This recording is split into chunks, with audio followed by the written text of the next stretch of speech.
우리가 다들 괴로운 시대를 살고 있다 보니까 때로 아주 정말 여러 가지 문제로 괴로운 상태에 놓이기도 하죠. 정말 그런 괴로움 속에서 십자가를 바라보라, 예수를 깊이 생각하라라고 하는 것이 바로 성경의 권면인데, 근데 괴로움에 딱 잡혀버리면 하나님도 안 보이고 십자가도 안 보이잖아요. 그러니까 많은 사람들이 내가 아프고 힘들고 어려울 때 예수를 생각해도 십자가를 생각해도 아무 소용이 없다, 뭐 이렇게 이제 하소연하는 사람들도 많죠. 십자가는 멀리 있고 나는 괴로움으로 충만하고, 마치 내가 괴로움의 노예가 된 것 같아요. 근데 우리가 한 가지 오해하는 게 있습니다. 내가 힘들고 어렵고 괴로울 때 예수를 생각하고 바라보기만 하면, 그런 괴로움에서 벗어난다면 그건 십자가가 아니라 부적 아니겠습니까? 불교 신자들은 말이죠, 마음이 이렇게 힘들고 이제 어려울 때 절에 올라가서 3,000번이나 절을 한대요. 이 3,000번이나 이제 절을 하다 보니까 온몸이 다 아플 거 아닙니까? 그런데 마음은 개운하다는 거죠. 근데 성경은 그런 이야기를 하는 게 아니거든요. 십자가와 믿음을 내 괴로움에서 벗어나기 위한 수단으로 오해를 하는 겁니다. 이렇게 오해를 하게 되면 된다 안 된다라고 하는 게 굉장히 중요한 이슈가 되는 거죠. 근데 안 되잖아요. 이게 안 되니까 또 뭔가 이렇게 생각을 하기 시작하는 겁니다. 내가 믿음이 없어서 그런가 보다, 내가 깨달음이 부족한가 보다. 그렇게 자기중심적으로 원인을 찾고 그 원인에 따라 가지고 방법을 만들어 나가는 겁니다. 그러면 반드시 또 실패하죠. 우리가 다 그런 사람들이기 때문에 계시록 10장의 말씀이 참 소중합니다. 이 말씀을 가만히 듣고 있으면 내가 괴로움에서 벗어나는 게 중요한 게 아니라, 괴로움에서 벗어나기 위해서 뭔가가 필요한 게 아니라 내가 괴로울 수 있는 사람이구나, 그걸 발견하게 돼요. 내가 괴로운 세상 속을 살아갈 수 있는 사람이고, 어떤 괴로운 상태 속에서 내가 자유롭게 살아갈 수 있는 사람이구나, 이걸 오늘 꼭 발견하시기를 축원드립니다. 그래서 이 지금 계시록 10장의 말씀은 괴로운 시대를 살아가는 괴로운 우리에게 뭔가를 보여줘요. 10장 1절에서 천사의 대단한 권세와 영광을 보여줍니다. 이 대단한 천사는요, 그 머리에는 무지개가 있고 얼굴은 해같이 빛난답니다. 두 다리는 불기둥 같고요, 왼발로는 바다를 밟고 오른발로는 땅을 밟고 있습니다. 불기둥 하니까 출애굽의 이스라엘의 백성들을 보호해주던 불기둥이 생각나죠. 불기둥의 발로 땅과 바다를 밟고 있다고 하는 것은 정말 대단한 권능으로 온 세상을 다스리고 있는 거죠. 이 세상의 모든 재난을 통제하는 권능의 모습을 우리에게 보여주는 겁니다.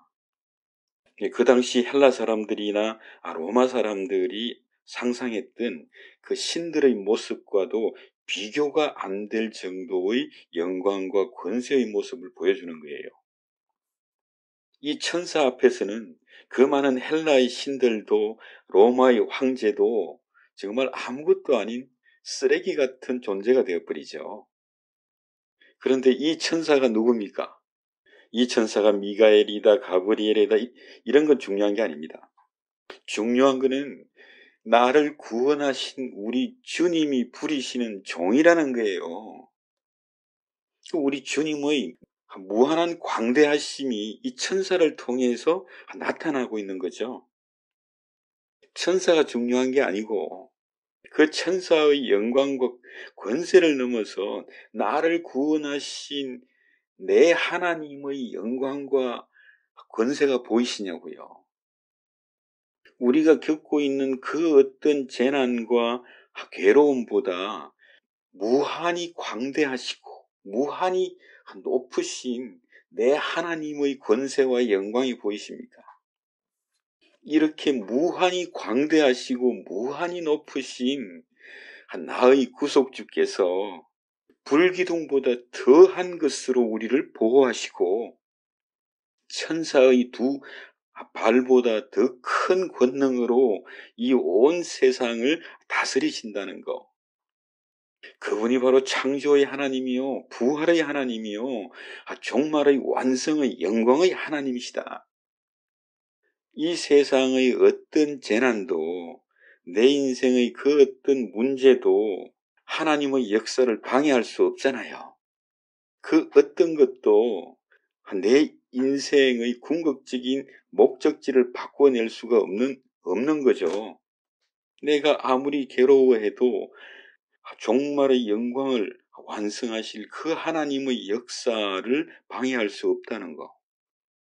예수 안에서 우리를 구원하시고 우리에게 하나님의 나라를, 영원한 하나님의 나라를 주시는 그 하나님의 역사를 방해할 수 있는 것은 없어요. 그러다 보니까 내가 괴로움에서 벗어나는 게 중요한 게 아니라 내가 잠깐 괴로운 인생을 살 수 있는 사람이구나. 그러다 보니까 내가 무엇을 위하여 기도할 것인가가 딱 나오는 거죠. 우리 개혁교회 신조 중에 이런 게 있습니다. 우리가 다 사람이요 죄인인즉 마땅히 당할 수밖에 없는 수많은 고난 중에도 주께서 우리에게 말씀으로 권고하시고 우리를 안전하게 지켜주실 것을 내가 믿나이다. 이 괴로운 시대를 지나가는데 정말 합당한 자비를 베풀어 주실 것을 내가 오늘도 주님께 믿음으로 간구하나이다. 그 주님의 어떠하심으로 말미암아 내가 기다릴 수 있기 때문에 괴로워할 수 있는 거예요. 그 주님의 무한하심과 변함없음 때문에 내가 기도할 수 있고 기다릴 수 있다는 거. 그래서 내가 지금 이 우울하면서 괴로움에서 벗어나는 것만 추구하는 게 아니라 내가 정말 괴로워할 수 있는 사람이구나. 나를 구원하신 주님께서 합당하고 만족할 자비를 베풀어 주실 것을 내가 기다릴 수 있는 사람이기 때문에, 기다릴 수 있기 때문에 괴로워할 수 있는 거잖아요. 기꺼이 내가 감당할 수 있는 거니까. 거기서 계시록의 주제, 너희는 세상을 이기는 자라. 너희는 더 이상 세상의 노예가 아니다. 비록 괴로울지라도 괴로움의 노예가 아니다. 그것이 우리의 자유이고 생명의 능력이 되는 거죠. 그래요. 정말 그 우울하거나 괴로운 시간에 제가 왜 천사의 영광과 권세의 모습을 보고 많은 은혜를 받았는지 이제 공감하시겠습니까? 그래서 이 10장의 말씀은 6번째 나팔 재앙으로 인해서 재난의 세상을 살고 있는 정말 우리 모든 성도들을 위로하고 격려하는 하나님의 말씀인 거죠.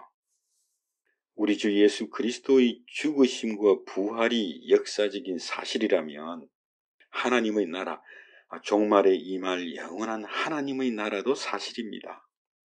예수 그리스도 안에서 우리에게 아들의 형상을 주시고 우리를 영화롭게 하신 그 하나님의 자비하심이 어찌 오늘 나를 잊으시거나 버리시거나 외면하실 수 있겠어요?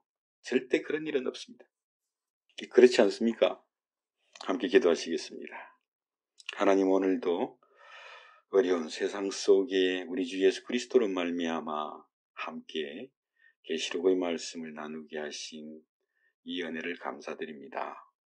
우리 주 예수 그리스도 안에서 또 하나님께서 우리를 위하여 보내신 그 천사들의 모습을 통해서 우리가 상상할 수도 없는 그 하나님의 무한하고 광대하신 영광과 권세로 말미암아 창조의 하나님이요 부활의 하나님이요 또한 완성의 하나님이신 것을 우리 모든 성도들이 보고 기뻐하고 찬송하게 하옵소서. 오늘도 성령 안에서 하나가 되게 하신 하나님의 영광과 하나님의 사랑을 찬송하며 우리 주 예수 그리스도 이름으로 감사의 기도를 드립니다.